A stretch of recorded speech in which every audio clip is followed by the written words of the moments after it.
三步呢個目的咧，增加咗關稅咧，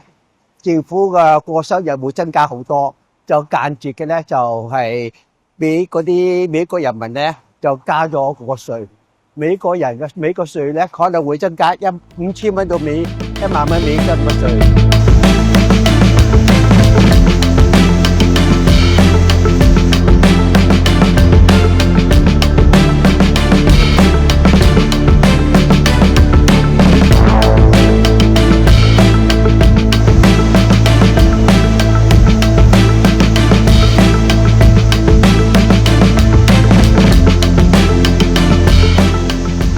但係咧，呢個係高步嘅，佢對全世界所有國家都要增加關稅。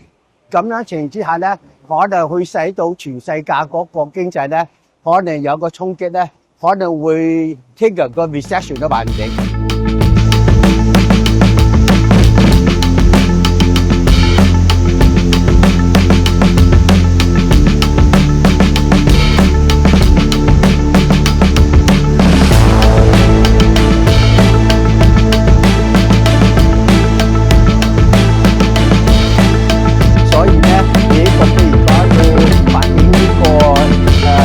製造業咧，佢個成本會好高嘅，所以咧呢啲個未必係可以真正可以吸引到好多 industry 翻去美國嘅。